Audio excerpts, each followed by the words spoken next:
Emotional investment marks the difference between chasing a girl and being chased by a girl. Once you learn how to get women to emotionally invest in you, your dating life will completely change. You won't be picking women up, they'll be picking you up. Women begin chasing you when they become emotionally invested in you and love spending time with you. So if you want to have a lot of women chasing you, then you need to develop your personality and certain attractive character traits to the point where they love spending their time with you and your mere presence become intoxicating to them. That way, when you're not around them, these women will always start to think about you and the great time that you've spent together, which will make them think and obsess about you further, and they'll start to want to chase you even more. When you're talking to a girl, there is, of course, physical space between you and her. Less obviously, there is also emotional space between you and her. If you were to get too physically close to a girl before she's comfortable, she would naturally want to retract and get some distance. The same is true if you take up too much of a girl's emotional space. You've probably met people in your life who take up too much of your emotional space. A family member who tells long stories without noticing that you are bored out of your mind. A friend who talks for 5 minutes before letting you get a few words in edgewise, only to then talk for another 5 minutes straight. The above are all examples of what it looks like when someone takes up too much of your emotional space. These people do not leave you any room to invest in the interaction. This has a repellent effect. So how do you make a girl invested in you? 1. Don't invest in her in the first place. We grow up with the mainstream media, with our parents, teachers, and everyone else telling us to always be nice to women, always give them what they want, always make sure to bring her flowers, gifts, and love her forever, along with tons of other bullshit. Society and your emotions may make you feel like you need to follow girls around, impress them all the time, wait for them, put up with their bullshit, buy them drinks, bring them flowers, drive them everywhere, etc. But you actually don't. So, from now on, do not do anything for women that they do not deserve. And only do something for women if you think that they would do the same thing for you as well. For example, if you're thinking of buying her a drink when you're at the bar, ask yourself, would she buy me a drink in a similar situation? If she wouldn't, don't. If a girl asks you to drive her somewhere, ask yourself, would she drive me somewhere if I asked and needed a lift? If she wouldn't, don't. Learn to say no to women. Not in a mean-spirited asshole kind of way, but in a simple, I value my time and I only do good things to people who do good things for me. Self-respect is a very important part of becoming successful with women and getting girls to chase you. When she sees that you respect yourself and value your time over hers, she will want to emotionally invest in you further, and this will make her chase you more. 2. Do the opposite. Let women wonder whether you're attracted to them or not. When a girl who likes you can't tell whether you're interested, she will start chasing you by complimenting you, touching you, making strong eye contact with you, and in some cases, even making an overt sexual remark. She knows she's sexy, but she doesn't understand why this charming guy doesn't seem to see her that way.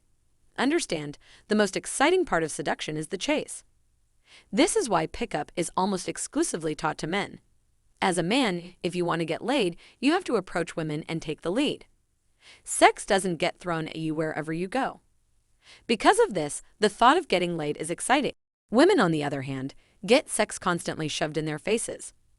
There's no challenge in picking guys up, and therefore, there's no thrill in it.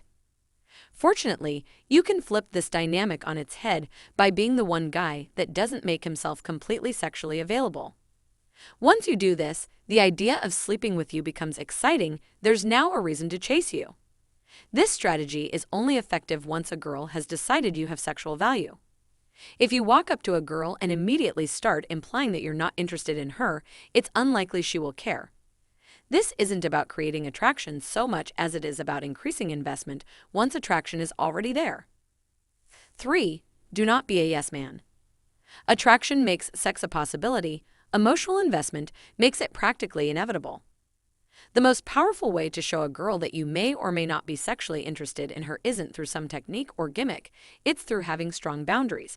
Partly, this means being willing to reject a girl based on what she says and does around you. For instance, if a hot girl says shallow, obnoxious things, you should be willing to walk away because you don't want that kind of person in your life. But it also means you should react to a girl's words and actions at face value rather than reacting to them based on how you feel about her. As an example, let's say a girl you're attracted to were to say, "Black guys are so annoying. I really wish they'd stop hitting on me." If you were reacting to her based on your emotions towards her, you'd probably agree with her by saying something like, "That must suck." Essentially, you are filtering yourself through the lens of, "What can I say to make this girl I'm attracted to approve of me?" If, on the other hand, you were reacting to this girl's words at face value, you would likely say something like, "That sounds extremely racist. Why would you say that?" The second statement would likely offend the girl, but paradoxically, it would make her respect you more than the first statement. You've just shown her that your approval isn't given, it is earned or unearned. As another example, if a hot girl says she likes Pokemon and your first thought is, "I didn't know you were such a nerd," say that. When you're attracted to someone, you may feel an urge to filter out anything that could come across as controversial or mean. But paradoxically, if you're willing to express contentious opinions, girls will be more likely to chase you. If you are only saying what you think a girl wants to hear, you're giving her the impression that you will approve of her no matter what she says. Instead, make your approval genuinely conditional. When a woman acts in a way that is not in alignment with your values, tell her so. At the same time, if a woman does something you respect or admire, tell her so. Having boundaries means being willing to speak out when someone behaves in a way that opposes your values. Don't be cruel or get emotional, simply offer an opposing opinion. Having strong boundaries is difficult because it means potentially alienating people, and while this may happen, it will only truly alienate people who you weren't compatible with in the first place. Of course, boundaries can be too rigid. If you feel the need to tell someone they are ignorant because they have different religious beliefs than you, that's less about boundaries and more about ego. It's important that your boundaries are based on genuine values you hold, like open-mindedness, self-determination, and positive energy. In conclusion, emotional investment is powerful, to say the least. Most men operate from a flawed paradigm. They see attraction as something they must create by doing things that will impress a girl.